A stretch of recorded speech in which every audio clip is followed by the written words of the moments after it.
अब सवाल उठता है कि आखिर किसानों की अक्टूबर क्रांति में सिर्फ पंजाब ही क्यों नजर आ रहा है, जबकि किसान पूरे देश भर में फैले हुए हैं। पूरे भारतवर्ष में 12 करोड़ से ज्यादा किसान परिवार हैं। तो इसकी वजह यह है कि किसान आंदोलन से ज्यादातर बड़े किसान और किसान व्यापारी जुड़े हैं। और पंजाब चूंकि एपीएमसी मार्केट का सिस्टम ज्यादा मजबूत है, इसलिए किसान संगठन भी काफी मजबूत है।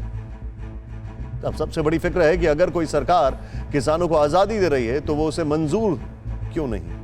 इसे समझने के लिए आपको इतिहास में चलना होगा।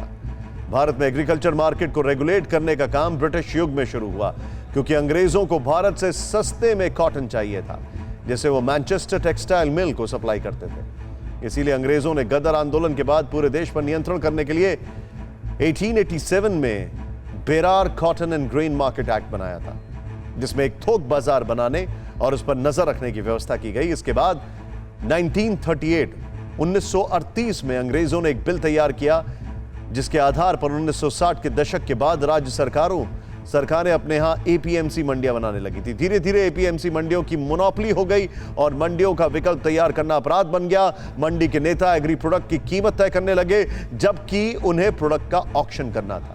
यह बात कंपटीशन कमीशन ऑफ इंडिया की 2012 की रिपोर्ट में लिखी है।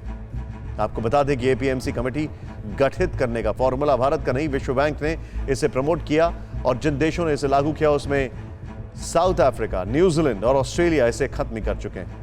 माना जाता है कि भारत में इसे 60 के दशक में लागू इसलिए किया जाने लगा क्योंकि अकाल और जमाखोरी उस वक्त अनगिनत लोगों की जान ले लेती। जमाखोरी से अन्न का दाम बढ़ता था और जब कर्ज में डूबे किसान किसी वजह से अनाज नहीं पैदा कर पाते थे तो अकाल पड़ता था। और अब इन बेड़ियों को तोड़ने का वक्त है और समस्याओं से लड़ने का वक्त है, ताकि किसान खुदकुशी न करे और कंज्यूमर को बिचौलिए लूट न सके। एक प्रॉपर्टी दो के नाम,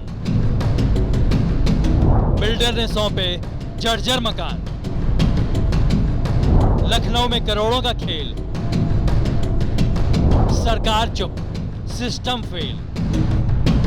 देखिए लूट घर, रात 9:30 बजे।